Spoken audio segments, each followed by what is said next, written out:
Looks like another roval of sorts could be coming to the NASCAR schedule sometime soon. And then we also have to talk about Tony Stewart because I think he's finally gone too far.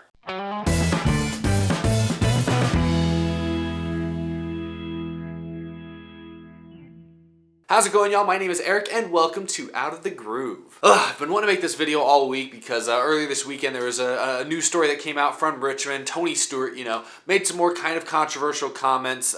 Some of them I disagreed with more so. He made some controversial comments last month, but I mostly agreed with them to an extent. This week, though, he made some comments that I just think he was wrong about. So I've been wanting to talk about that this week, trying to find the time to fit it in, and I think today's finally the best episode to do it. But before we talk about Stewart, we gotta talk about another report that also came out just a few days ago. I'm behind on this news, I know. The NASCAR Xfinity Series is reportedly going to test on the Indianapolis road course later this summer. You can see right there how the track layout might end up looking. It hasn't been confirmed what it's going to look like particularly, but yes, the Xfinity Series will be testing here in June. This is reported by Robin Miller, and of course there is no confirmed date by NASCAR or anything as far as whether the Xfinity Series is ever going to race on this configuration. It's maybe thought that maybe 2020, maybe 2021 we could see that happen. We've talked about it on this show. We've also talked about it on the NASCAR Weekly podcast how Indianapolis Motor Speedway really isn't the best fit for NASCAR. At least not the 2.5 mile configuration. It looks to me like NASCAR has gone to Indianapolis Motor Speedway and kind of said, hey y'all, the 2.5 mile configuration doesn't work great for our series, but how about the road course? If you guys want to keep a NASCAR track date, a NASCAR race date, we got to use your road course. If you ask me, it sounds like NASCAR is wanting to run these tests, at least in the Xfinity Series, and maybe even in the Cup Series sometime in the near future, because if you remember, 2020, next year, Indianapolis Motor Speedway is going to be run over July 4th weekend. When NASCAR announced a couple weeks back that Indy would be the July 4th race, a lot of fans were kind of skeptical. They're like, Indianapolis, that's kind of not a great track for the 4th of July. But if NASCAR is in fact planning on going to the Indianapolis road course, can you guys imagine the hype behind that race in a year and a half? July 4th weekend, Indianapolis Motor Speedway, and it's a new road course for NASCAR, especially if the Cup Series ends up running there. This would be an amazing move if NASCAR and Indianapolis Motor Speedway can get it worked out. I'd be all for it. I'm not one of those people that wants NASCAR just flood the schedule with new road courses, especially not, rovals like this technically would be a part of. The Charlotte Roval was great, but I don't think we need to turn every mile and a half or every oval into a roval. I think that's special for Charlotte. But that being said, if this works out for Indianapolis, it could be a win-win for everyone involved. NASCAR gets to keep going to this historic racetrack, and now they've kind of,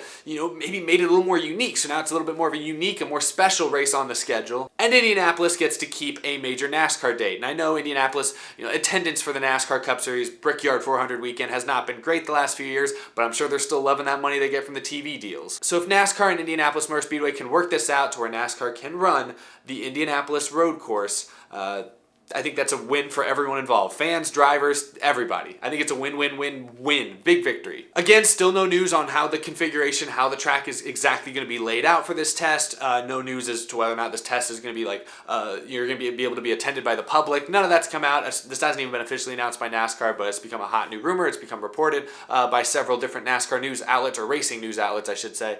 So I think it's true. Anyway, with that exciting news, perhaps out of the way, let's talk about Tony Stewart. Tony Stewart, three-time NASCAR Cup Series champion, partial co-owner of Stewart Haas Racing, big name, big personality in the history of NASCAR, and still involved with the sport today in a pretty big way. This past weekend at Richmond, he continued to slam NASCAR's youth movement. If you remember, I did an episode a few weeks back. Tony Stewart made some comments where, he felt like NASCAR's youth movement was lacking a lot of personality. There were a lot of drivers coming up into NASCAR that really weren't that exciting, that people really couldn't latch onto and root for, mainly because they just didn't have much personality. And I mostly agreed with him on those comments. I think a lot of NASCAR's current young drivers are kind of dry, are kind of boring. Tony Stewart, he had a big personality. A lot of people loved him or hated him. You look at other veterans in NASCAR today. Clint Boyer's got a big personality. Kyle Busch, whether you like him or not, has a big personality, versus a lot of these young guys. I mean, Chase Elliott's kind of dry, Alex Bowman's kind of dry, Eric Jones, a lot of these guys are just kind of bleh. And so I agreed with Tony Stewart to an extent there that the lack of interesting personalities that a lot of these younger drivers have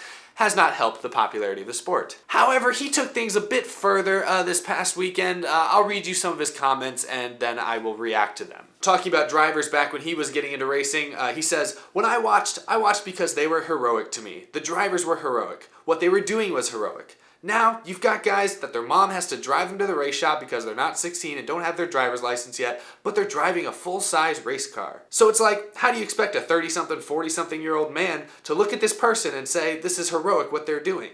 It's not. These comments here from Tony Stewart, I think they just highlight a deeper rooted problem within the culture of NASCAR's kind of old guard that I think is actually hindering its growth more so than maybe some of these younger drivers that Stewart's talking about. He says he grew up watching older drivers race and he saw them as heroic, and now seeing younger guys do the exact same thing, he doesn't regard that as heroic. I mean, that's what he's saying here. It doesn't make any logical sense. Chase Elliott's in his early 20s. He won races last year. Joey Logano's 28. He's won a championship, even though he had a privileged background. He was just one of them rich kids, as Tony Stewart would like to say, but he's won a bunch of races, won a championship. Kyle Larson's won a bunch of races. I just mentioned Chase Elliott's starting to win races. He's won Xfinity championships. Stenhouse has an Xfinity championship. Byron, I could go on and on. Is it because these guys are only 20, 22, 23, 25 years old? Is that why they're not heroes to you, Tony Stewart? Because you're 50? If a 20-year-old can do the same thing a 40-year-old can do, why is the 40-year-old regarded as heroic? That doesn't make any sense to me, Tony Stewart. But hey, I think I get what he means here. He means to say that, you know, veteran drivers are winning all the races, whereas these young guys, these William Byrons, these Alex Bowmans, they aren't finding much success early on. And if that's all he said, if he left it at that, if he left it at the fact that, hey, these young drivers are getting into these big rides and aren't performing, that's hurting the popularity of the sport, if you stopped there, Tony Stewart, I'd agree with you. Because yes, I do 100% agree that the fact that Chase Elliott took 3 years to start winning races, the fact that Daniel Suarez hasn't won yet, the fact Bubba isn't competitive, the fact that William Byron isn't competitive, the fact that that's the case these days does hurt the sport. If you stop there, Tony Stewart, I would 100% agree with you. But the problem is now you're acting like just because a driver is older, they should get more respect. I'm all for respecting your elders, but there's a lot of dumb and just untalented old people in the world. If you're young and you have the talent, I'm going to support you. And now the other problem with these comments is how he acts like the only people who watch NASCAR are 30 to 40-year-old and older men. Here's a fact for Tony Stewart that he's probably aware of, but probably wasn't thinking too much about when he made these comments. NASCAR has an aging fan base. It's aging faster and is older than fan bases of most other major sports. In other words, NASCAR fans are dying off, for lack of a better word, faster than they are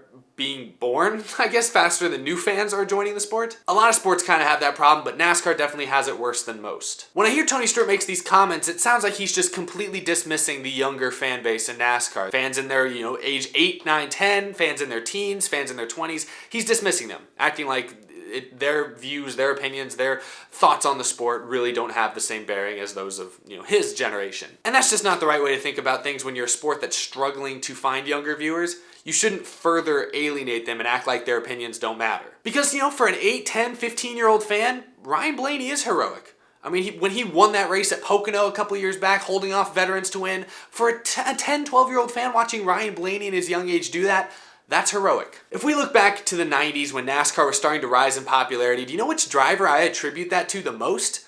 Jeff Gordon. In the 90s, Jeff Gordon was just some really young kid, same age as William Byron, Chase Elliott, except he came into the Cup Series and started immediately beating the elder statesmen of the sport. He showed up in the early 90s and started beating Dale Earnhardt. And I honestly think that Jeff Gordon's success, especially early in his career as that young kid new on the scene, tearing it up, I think his success kind of directly correlates with NASCAR's popularity. The same moment when Jeff Gordon started winning races and winning championships at a young age, that's the same time NASCAR as a whole started to get more popular. If there was a young star in NASCAR today that was tearing it up and winning races, I think the sport would be in a much better place than it is now. NASCAR honestly does need a fresh face of sorts that can come in and turn the sport on its head. That's what Jeff Gordon did in the 90s, and that's what boosted NASCAR into its most popular era, its most successful era. So again, I agree with Tony Stewart. A lot of these young drivers that we have here today haven't been successful in doing that. Chase Elliott took him a while to finally win, and even he's kind of not showing the improvement we thought he would this year. Kyle Larson's hit a slump. All these young hotshot drivers that 2-3 years ago we thought were the future of the sport have kind of plateaued. But if Chase Elliott starts winning races consistently, I think the sport will become popular again. If Ryan Blaney can break through and start winning races and compete for championships and maybe win a championship in the next couple of years, I think that would be big for the sport. And I think it would be big largely because it would be appealing to younger audiences. They'd see somebody closer to their generation, more relatable to them, succeeding in one of the highest levels of motorsports. I think that'd be great for the younger generation, and as a result, that would be great for NASCAR's health as a whole. Tony Stewart in that quote is actively dismissing the younger generation, not just of drivers, but also of fans, and that is not the right way to go about things when NASCAR's in the position it's in right now, where its fan base is aging dramatically and they are desperate for new, fresh fans who can carry the sport into the future. Tony Stewart says more comments though, I gotta rip them apart as well. He says, listen, I didn't have the right look. I still don't have the right look, but I never paid a dime to do what I'm doing. There's not a driver in this field that hasn't paid their way in here, and that's the culture. That's totally screwed up. And the whole generation thing, you look at the criteria for that, is that really how we want to set our fields? Is that how we want to do this? I think they gotta relook how they do it. I honestly believe that's part of why we're losing so many people. Again, I do agree with him to an extent here. Yes, a lot of the drivers in the Cup Series today, had financial support from a very young age to help get them to where they are today. Elliott and Blaney, both their fathers were in the Cup Series. Bill Elliott, Chase Elliott's dad, was the most popular driver in NASCAR for two decades almost. Suarez has big money coming from Eris. Austin and Ty Dillon drive for their freaking grandfather. I mean, I could go on. Tony Stewart has a point here. A lot of these drivers in the Cup Series today definitely had a lot of stuff good going for him from a very young age. But the problem here is he's pointing the finger at NASCAR team owners, I guess, and whoever he's pointing the finger at. He's pointing the finger at people saying, why are we letting these kids up in the top series like this before they paid their dues when they're just paying their way in here? Like, why are we letting this happen? And while I think that is a fair criticism of NASCAR, Tony Stewart's the last guy who should be pointing fingers at people for this. I mean, just this last off season, Tony Stewart let Kurt Busch go. Kurt Busch, a champion. We've seen what he's done with Chip Ganassi this year. He's been on fire. He let Kurt Busch walk away because Daniel Suarez, who's good, mind you, I don't think he's a bad driver, but I don't think he's as good as that 41 car is. He brought his own funding. He had money behind him. So Tony Stewart basically bumped Kurt Busch out of that 41 car, a driver who was established, a veteran, who's won championships before. He let Kurt Busch walk away and instead replaced him with one of these pay drivers that he's criticizing, and he put Daniel Suarez in that 41 car. So Tony Stewart looks like a huge hypocrite right here. If you are really that strong of a believer that it's bad for NASCAR, that a lot of these young drivers with money are getting these top rides, if you really think that's such a bad thing, why'd you let Kurt Busch walk away, Tony? Just admit that times are tough in NASCAR and that, team owners need money where they can get it. Just admit that, Tony. Don't act like you're bigger than all this, because clearly you're not. When money came knocking, you did what every other team owner. You did what Joe Gibbs has done. You did what Rick Hendrick's done. You've done what Roger Penske has done. You went with the driver who brought his own funding. You went with the better financial option, and that was Daniel Suarez. Just admit that you did that. Don't point the finger at people who are doing exactly what you just did and act like you're innocent in all this, Tony. If you really believe that it's bad for NASCAR that these drivers are paying their way into top rides,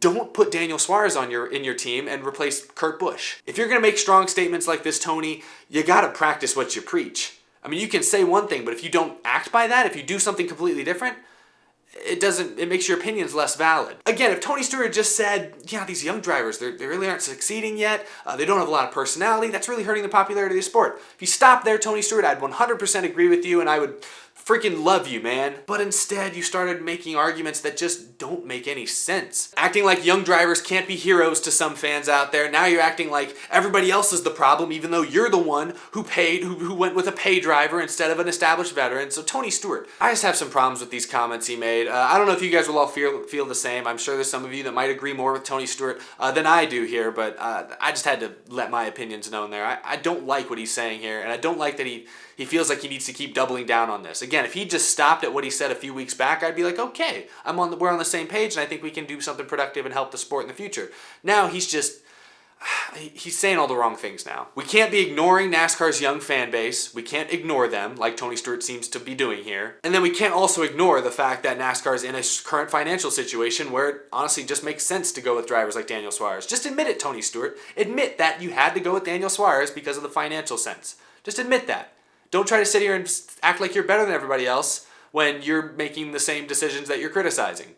I mean, that's what you just did here. I don't get it. Sorry, maybe this is just the fact that I didn't like Tony Stewart as a driver rubbing off, but I don't think it is. I think these comments, no matter who said them, I would have a problem with them, but that's just me. Let me know what you guys think down in the comments. As always, thank you all so much for watching this video. Remember, you can follow me on Twitter or Instagram. Let me know your opinions over there. You can continue the conversation on other social medias. Of course, you can get yourself an Out of the Groove t-shirt. Support me, support the show. Check that out down by the description. And of course, a huge thank you to my Patreon supporters. Michael Harrison at GWizofTheStars, selfishgifts.com, Tom, Mentally Defective, Cameron James, John Koblenz, Jason R. Long, Wesley Donaldson, Isaac Dennison, Mika Suzuki, iFantasyRace.com, Ross Corlett, TheRacingInsiders.com, and the rest of these amazing Patreon supporters. Thank you all so much for the continued support over there. You're able to keep this show chugging along, and I greatly, greatly appreciate it. Might have another episode up Friday. If you're watching this here on Wednesday, NASCAR Weekly Podcast is tonight on the Icebergs channel. We're going to have Jordan Anderson on, Truck Series driver. Going to be really, really fun. We also have an interview with Dave Despain, a legendary NASCAR journalist. So definitely an episode you don't want to miss. Head on over to the Icebergs channel at 8 p.m. Eastern Time tonight so you don't miss a thing. But thank you all so much for your continued support of this show, of this channel. Got a lot of big things in the works. Thank you all so much for being a part of the journey. Have a good one, everyone.